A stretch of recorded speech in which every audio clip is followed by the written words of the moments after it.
What were some of the challenges that you saw as an HR officer? I've been in, I always want to be a teacher or priest and a doctor. In HR, I was able to practice those hats or wear those hats. I know that Simon Sinek would argue that it starts with why. Yeah. But for me, it starts with understanding who you are as a person first. Because without understanding who you are as a person, your core values, you won't be able to answer your why. Once you see a person become successful, that is a positive impact to you. Right. I mean, I think there would be no HR who would say that I'm here because of the money. It all boils down to the kind of leaders that you have in an organization, because employees or people mirror their leaders. What were some of the organizational diseases that you observed in different organizations? Sha Nacino. So maybe he's just promoted to a new position and then he has doubts. Can I really do it? What do I need to do to be a better leader? What would be your advice for that person? I always believe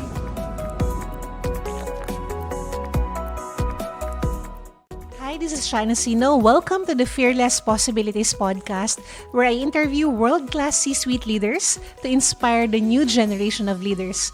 Whether you're an aspiring leader, a senior executive, or somewhere in between, join me as we uncover stories and wisdom to help unlock what's possible for you.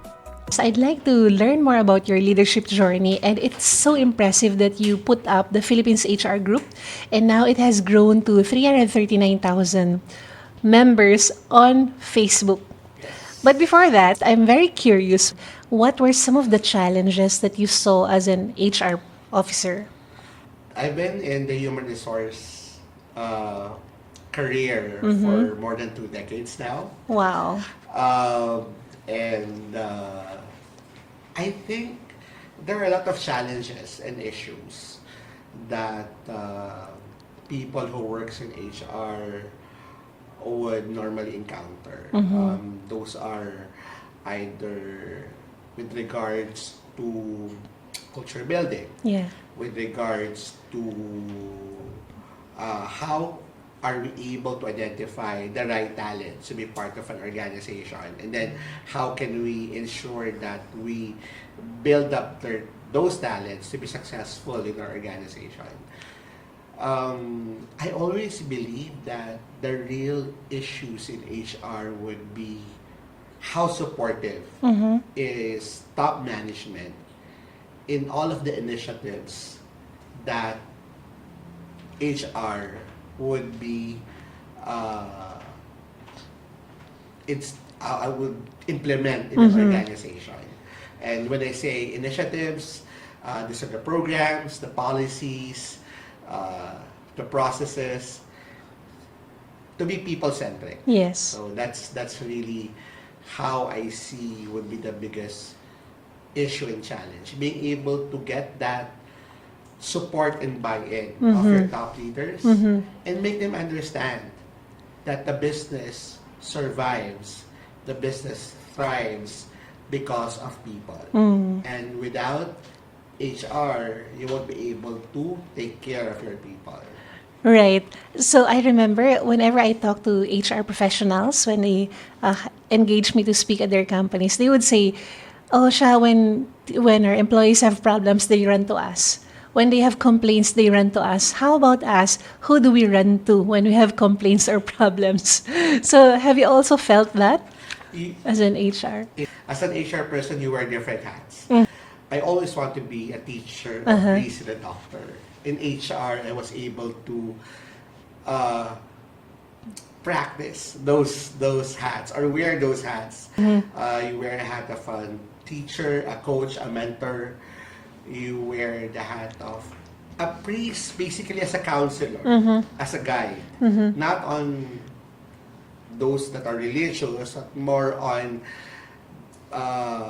focusing on character building, focusing on making sure that the person make the right choices, making sure the person is on the path of good behavior, right? And a doctor being able to see not the physical disease, but more of the organizational illness, and being able to identify what are those gaps, those impacting issues, impacting problems, and how can you mitigate or resolve. With regards to the question, who would take care of HR? Yes. We take care of ourselves because as an HR professional, you need to understand that you're not only the heart, you're also the backbone of the entire organization. And for you to be able to do that, you have to have a strong anchor. Your anchor should be driven in both your passion, both your understanding of your role, and basically how would you inspire people to thrive, to be successful? Because once you see a person become successful, that is a positive impact to you. Right. I mean, I think there would be no HR who would say that I'm here because of the money. Believe me, it's not that lucrative, but it's highly rewarding. Not only on terms of your finance, but it's rewarding on being able to be part of a person's development, being able to create an impact, be able to inspire people to be better and do better. There are a few HR professionals and leaders that I look up to and admire, and you're one of them. I just want to congratulate you for actually fulfilling your childhood dreams, right? To become a priest, a teacher, and a doctor, but in a very creative way Yes, through HR. in a profession that really, I would say, helped me grow as a person. What were some of the organizational diseases that you observed in different organizations? Siya, there's a lot. Basically, it depends on the type of leadership. I think it all boils down to the kind of leaders that you have in an organization. Because employees or people mirror their leaders. And if you have leaders who are, I would say, on the negative side in terms of behavior, in terms of values, then the people would imitate and reflect those negative values into the business. So leadership is very important. Next is, I think, communication. Being able to properly communicate is integral in every organization. Being able to be transparent, honest, and understand that people would have their own interpretations, their own understanding, but if you are there in front of them, they should be able to hear one truth. And however negative or bad the news is, they will believe in you and they will follow you. They will be able to see where you're coming from and how authentic. That's why authenticity is very important. Not only as an HR, but as a leader. I've seen a lot of leaders throughout the time that I've been working both in corporate and working as a consultant. I've worked in multinational companies, startup companies, been consultant to across industries, name it. I mean, I've done consulting to telco, hotel and leisure, real estate, engineering, IT, and whatnot. I wouldn't say that there is a perfect model of leadership, but if you will ask me, I would say there are 8 things. Okay. And I hope I can share this to you. Number 1 is you need to be aware of who you are. Be aware of what is your purpose? What is your core, no, what is your core value first? Who you are as a person. Meaning, before you start becoming a leader, understand who you are first. What are your non-negotiable as a person, Yes. as an individual? You make a decision. Will I be this? Will I be someone who's inspiring? Or will I be someone who's, what do you call this? Someone who will be average, mediocre? And it's really, it starts with you. I know that Simon Sinek would argue that it starts with why. Yeah. But for me, it starts with understanding who you are as a person first. Because without understanding who you are as a person, your core values, you won't be able to answer your why because it starts with yourself. Now, after understanding who you are as a person, next would be what type of leader you would like to be. And as a type of leader you would like to be, you have many role models. I mean, there are a lot of role models in history, in both in politics, in the corporate world that you can aspire to be, right? So be able to understand what type of leader you would like to be. Would you like to be a strong leader? Would you like to be someone who's commanding? Would you like to be a leader who inspires people? Would you like to be a person that would direct people into a certain goal, right?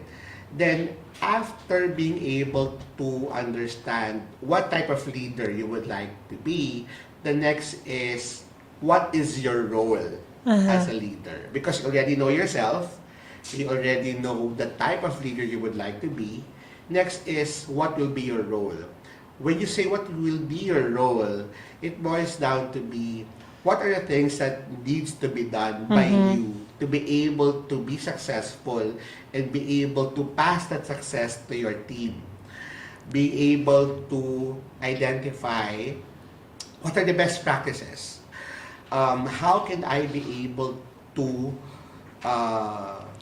bring good practice or best practice in my team, in my organization?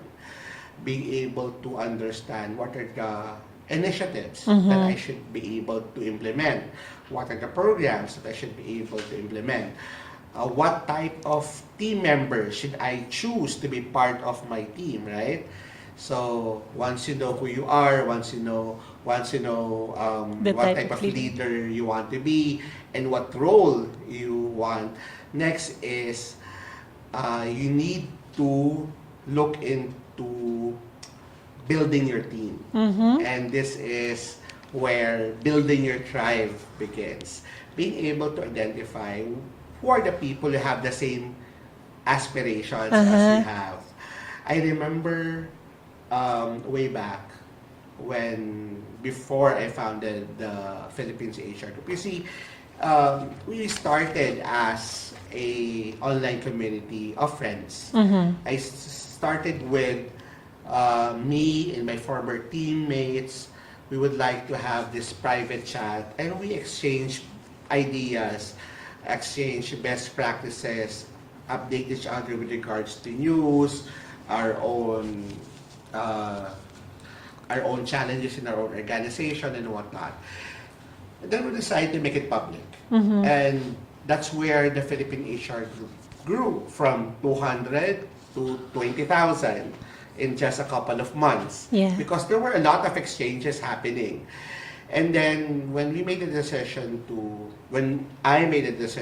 let's make it as a non-government organization, because I want, my vision would be to have an organization that would be helping and advancing HR in terms of being able to provide the right avenue for HR people, especially those who are starting, to be able to learn right? And because during my time, when you say you have to, it's a sink and swim during my time. I mean, after college, if you really want to go to HR, all the things that you've learned theoretically in school, believe me, half of those you won't be able to use Yeah. in the real world.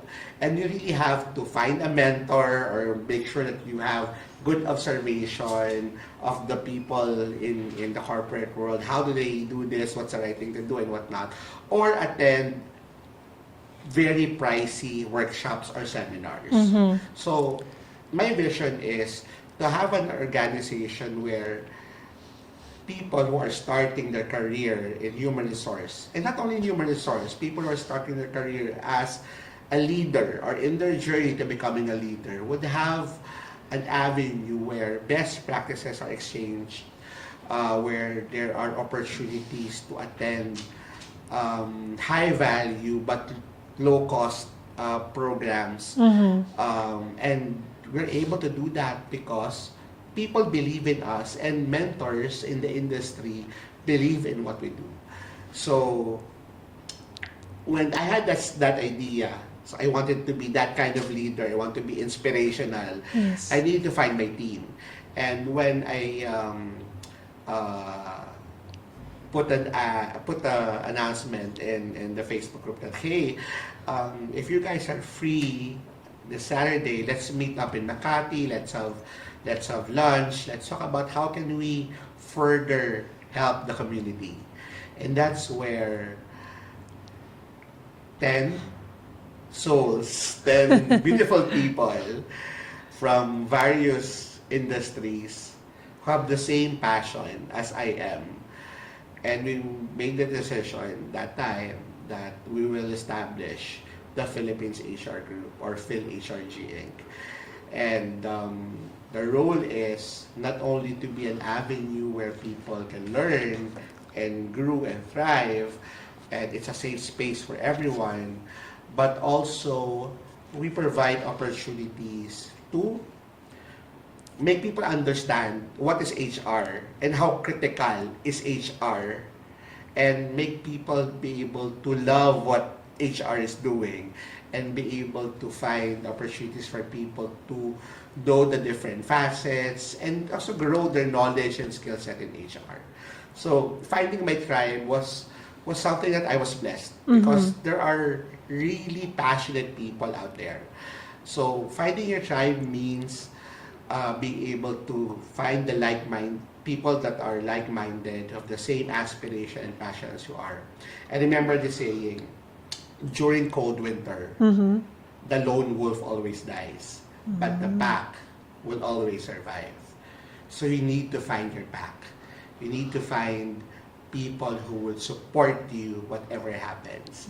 And I think that in the last 10 years, I've found my pack specific to the Philippines HR Group because I have a board of directors that are very supportive throughout the years. We've been into a lot of challenges, of course, but they're very supportive, and our passion, our goal, our aspiration never change. Yeah, so Please go after ahead. finding the right people, being able to offer win-win or offer something that would impact not only your purpose but the people also working on the same purpose. And I'm saying this is because I've been to a lot of NGOs. I've saw a lot of non-government organizations, volunteerism. Volunteerism is very good. It brings out the best of a person. It brings out the best of everyone in terms of you volunteer for the planet, you volunteer for a cause. But believe me, volunteerism has a shelf life. Sometimes you can only volunteer for a certain period of time. So there's a value, Yes. right? And so that's the reason why we've been doing this for more than 10 years. Because this is not just volunteerism because you have this you want to have a purpose in life, but you're volunteering your time because there's something positive also that the organization is giving. So I think being able to have a win-win situation, Yes. being able to ensure that everyone would win, right? Everyone would not monetary, but in terms of being able to put value in their lives Right. also, di ba? So that's I think the next thing that, so I mentioned five already. Yes. My sixth would be, I think that's where you understand that as an organization, as a team, you need to collaborate. You need to expand. And that's the reason why over the years we have partnered with organizations not only in the Philippines, well-established organizations like PMAP, like what else? AIM. PSTD, AIM, and whatnot. But also we've reached out and we've partnered with organizations across Singapore, Malaysia, Vietnam, and we're able to show them that, hey, we have an organization here in the Philippines that has hundreds of thousands and is thriving. Yes. Because in other countries, HR is really at the back. I mean, it's not something that people will be interested in. But they're seeing, okay, in the Philippines, people are involved. So networking, being able to collaborate, being able to collaborate with other entities or other organizations is very important. And as a person or as a team, collaborating with other teams and other people would also help you grow. Mm-hmm. I think the last would be your anchor. Uh-huh. And your anchor should be your faith. Your anchor should be always the person above, the divine being above. You always start with a prayer, you end your day with a prayer. You always give everything to him, to the divine being, because, and this is something that I've always known and that I've always felt in my life. There are a lot of times that I've been into my lowest lows, both personal, career, but when you have an anchor, when you have faith, and you're someone who believes that everything works out for the best, and that there's a divine being that would protect you and would always think of your best interests. Because oftentimes we are just seeing a problem, a challenge, or a door that was shut for us, but we're not seeing the other doors that are being opened, right? Yes. So having that faith as your anchor is critical as a leader. So Oh, I those are love the it. 7 things that I can share. I love that. And you know, one of the things I appreciate about you is that you are grounded. You're a visionary and you make things happen. It's evidenced with the HRG that you put up. I can also say that you just gave us a masterclass. You just gave us a masterclass on how to be an effective leader and how to lead an organization better. So you mentioned 7. Let me try to recall the 7. Number 1 is to really know who you are first. Number 2 is know the type of leader that you want. And then number 3, your role as a leader. Number 4, build your tribe. Number 5, create a win-win for everyone. Number 6, collaborate. And number 7 is to anchor it in your faith. That's correct. So it means you're a great teacher, Darwin, because I remembered everything that you said. Thank you. Everything resonated. You're welcome. What were some of the most beautiful lessons that you learned along the way, either as a person and most importantly as an HR leader who I would say is a game changer in terms of the HR landscape? You're right when you said that in the Philippines, the HR community is thriving and growing. And I'm part of the Philippines HR group on Facebook, and I could see that it's a community wherein people help each other. Correct. It's very active. People would share their questions, related problems, and there are a lot of people who would jump in and share their insights. That's true. And no one is paid to do that. It's Yes. really more of, I want to help you. I want to share what I know. I want to be able to inspire you on what you're doing. So, with regards to your question, am I correct? You're Yeah. asking me what The lessons. the lessons that I've learned. I think I would say three. On top of my mind right now. But I know there's a lot more. One is when someone criticizes you, they do not criticize you as a person. They criticize your actions. So don't take it personal. And learn from those criticisms. Being able to be open to feedback is very important for you to grow as a person and as a leader.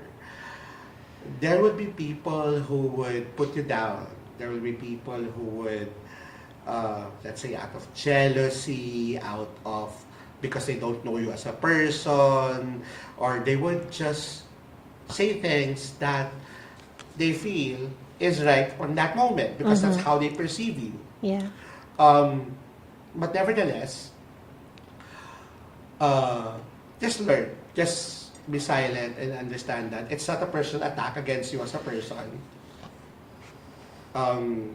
Retrospect on your actions. Retrospect on how you'll be able to accept those criticisms and being able to look into how can it be better? What more can I do? How can I be a better person the next time? Next would be, I would say, there's a lot of things flooding in my mind right now, but I would say, understand that no one has a monopoly of knowledge. You learn from everyone.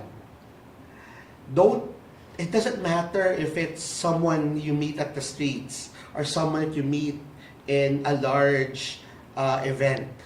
Every person would be able to impart knowledge to you.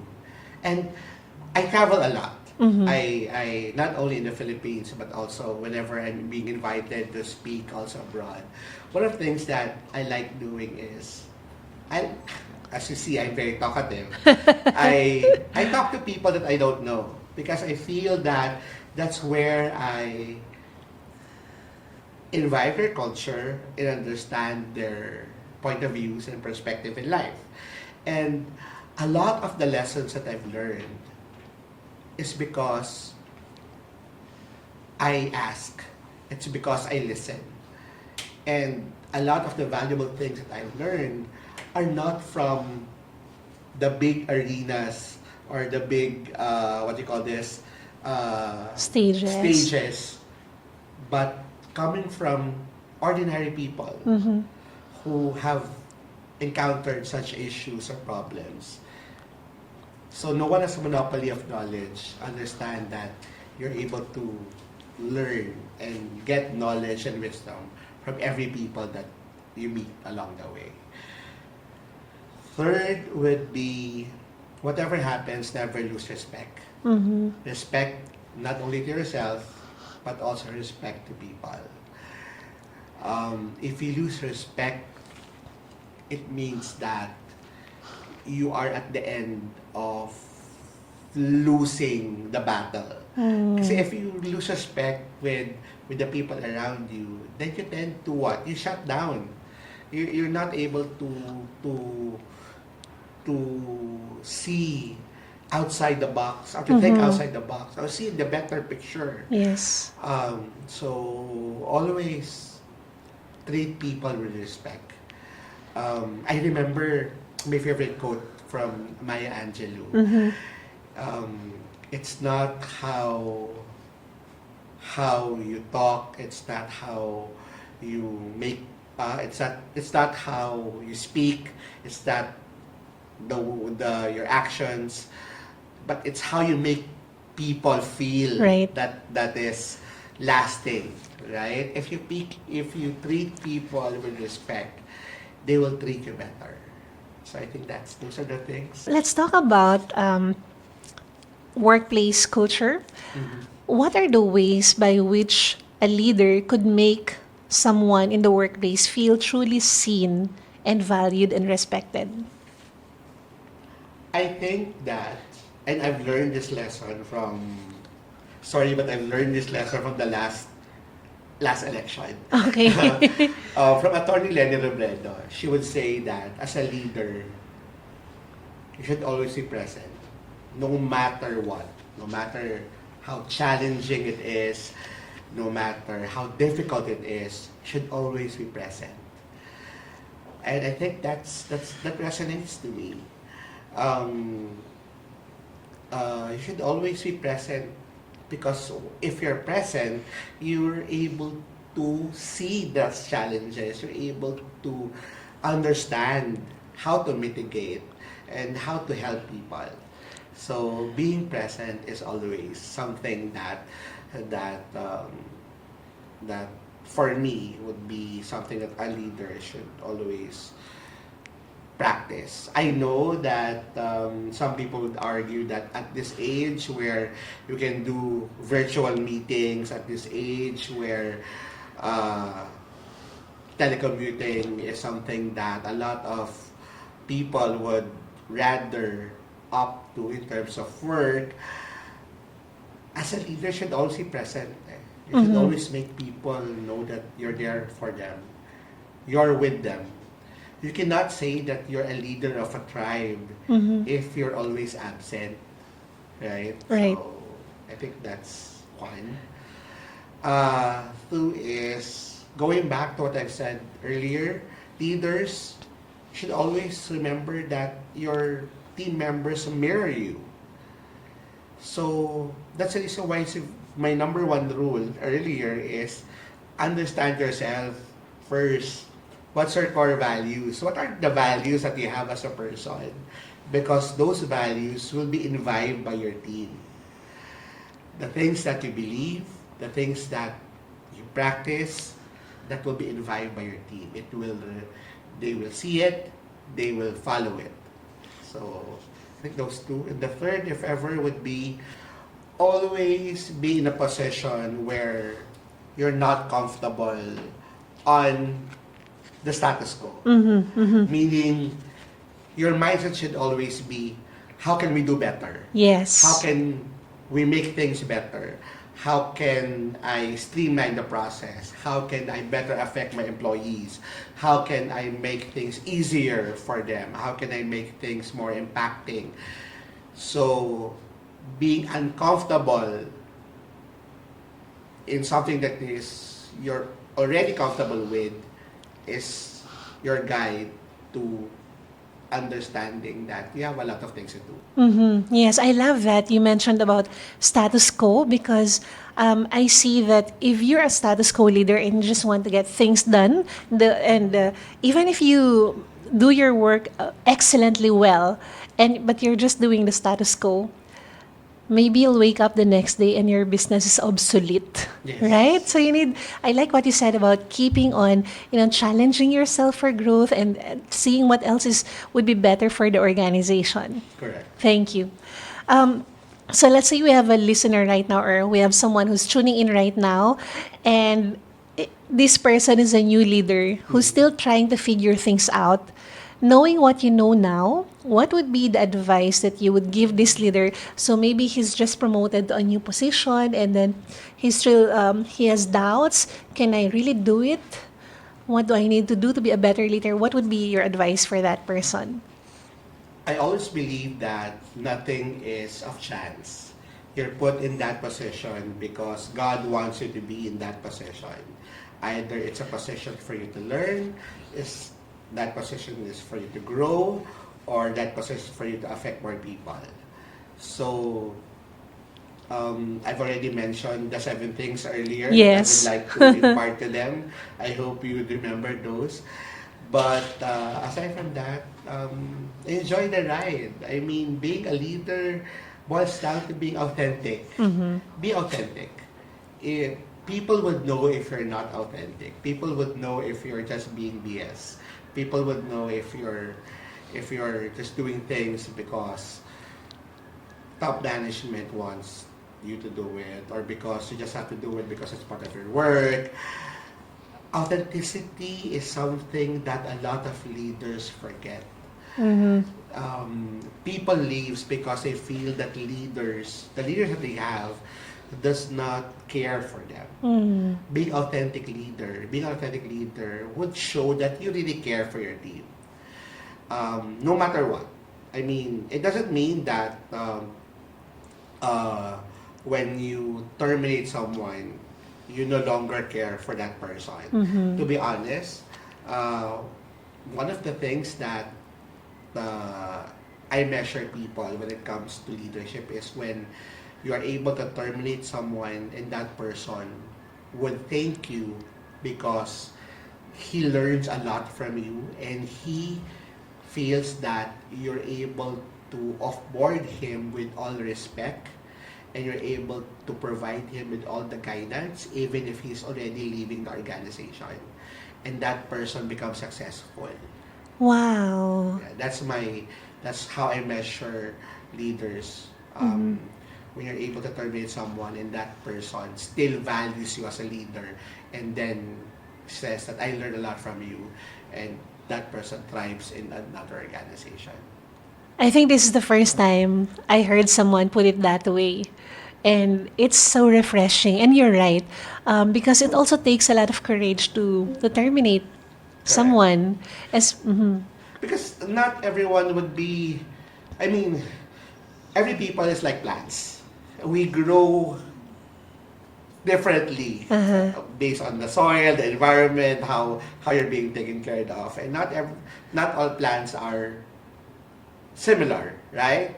Some can grow on the desert, some will grow on a more watery soil or whatnot. So it depends. Find an organization where you're able to grow. And Mm-hmm. if you're not able to grow in your current organization, then it's okay to leave. Yeah, it's Mm-hmm. okay to leave. As a leader, my direction is if you're not growing here in with me, in my team or in my organization, I will make sure that you will be leaving with something that you would value and you will bring into your another organization that would help you thrive. Wow. I remember when I left my corporate job as well, I'm still friends with many of the C-suite leaders, even the CEO. So it doesn't mean that when you leave the organization, you have to break To burn the the bridges at the relationship. point, Yeah, yes. burn the bridge. Thank you. So think of a leader that you admire. Um, and I know you've already shared a lot of qualities of good leaders a while ago and Mhm. how to be a great leader. So if you were to summarize the 5 top qualities a leader needs to have, what are those top 5 qualities? Top five qualities of a leader. Well, number one would be, I would say, integrity. Mm-hmm. Integrity would be the number one, your core. Yes. No one would believe and follow you if you do not have integrity, right? Next is uh, being able to be genuine, authentic. Authentic in how you do things, authentic on how you take care of your people. Third would be, as I mentioned earlier, um, not be complacent. Mm-hmm. Being able to always strive to think, how can we do better? How can we make things better? What are our options? What are the things that can make us grow and strive and scale up and thrive more? Fourth would be properly communicating to your people in a way that they understand, in a way that they're able to properly comprehend. Because comprehension and communication are two different things, right? You can communicate, but people would see a different picture. So make sure that when you communicate, it's clear, it's crystal clear. You're able to aspire them to follow you on a certain goal. And I think the last would be love your job. I mean, understand that there are a lot of people who would kill for your job, who would rather be in your position, a position of leadership. I mean, perfect example, the government. I mean, this coming elections, for just one position, dozens are already, dozens of candidates are applying for just one seat.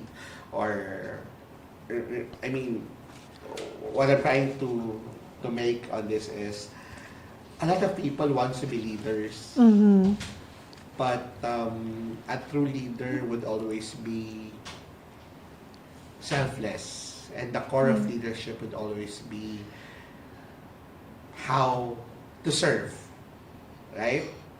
Leadership is service. Yes. Leadership is being able to serve, inspire, and empower people. So I think those 5 plus the 7. Yes, very generous of you. If you were given a billboard that can be seen by every leader in the world, Wow. I didn't what think of message that. would you want to write on that billboard? That's hard. Ah.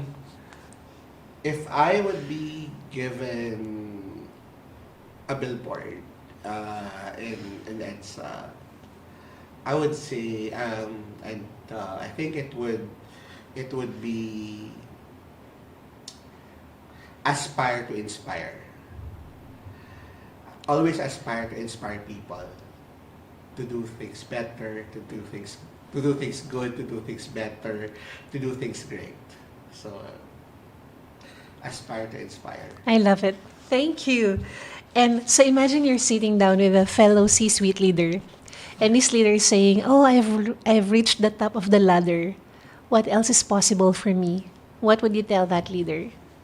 There's no such thing as top of the ladder.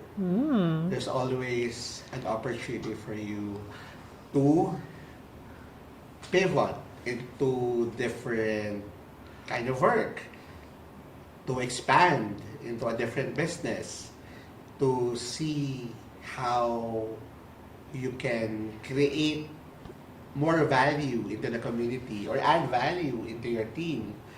So I think leadership doesn't stop.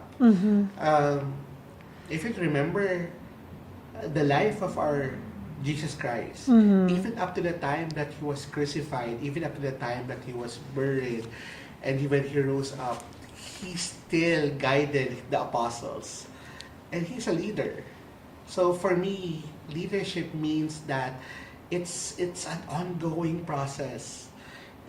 Leadership means that you're not only guiding people, but you're also growing for yourself. So Wow. So we're down to the last 2 questions. So one question would be, what is one question that you've never been asked yet, but you would want to answer?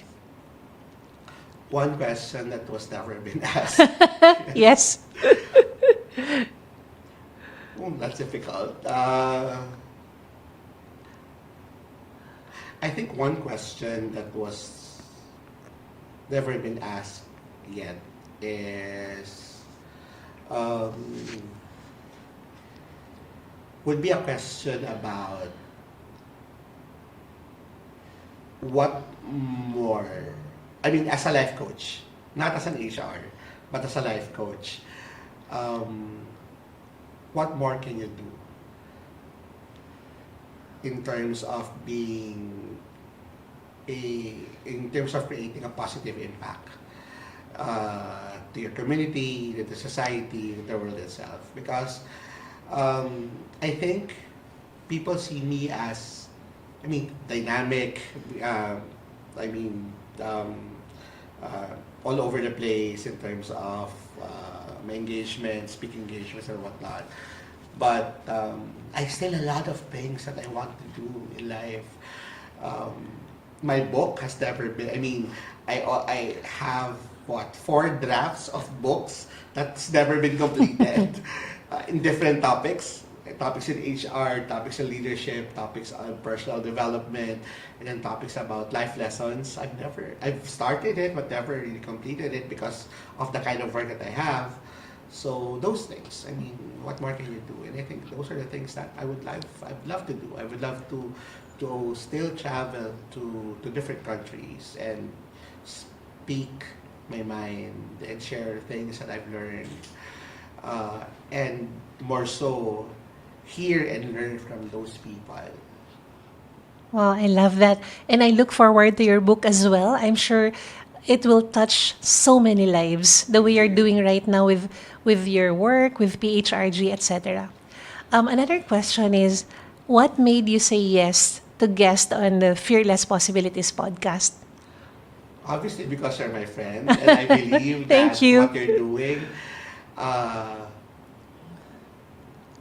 has a positive influence to the community. Um, as I mentioned earlier, if I will have a billboard, that will be aspire to inspire, and that's what you're also doing. You're aspiring to inspire people by having your program and also guesting people who are able to inspire the community, right? So, Yes. Thank you, Darwin. I really enjoyed this interview, and thank I you. felt like this is really a masterclass on HR and leadership. Thank you. So, you've been very gracious in sharing your knowledge with us, your insights. So, I want to give you an opportunity. Is there anything that you would like to ask me? Wow. um, what more would you be doing in life, Sha Nacino? I want to get married and have That's something that children, travel the world, give talks, and be with my family, homeschooling and world schooling our kids. That's good. Well, I pray for you. Thank you. I'll also pray for you. Thank you, Darwin. Thank you. Thank you for tuning in to the Fearless Possibilities podcast. If you enjoyed this episode, I have a small favor to ask. Please hit the like and subscribe button because when you do that, you are helping us inspire more leaders. Okay, I'll give you a few seconds to do that. Then, thank you so much. Again, this is Sha Nacino, and I want to remind you to stay human and keep unlocking possibilities. See you on our next episode.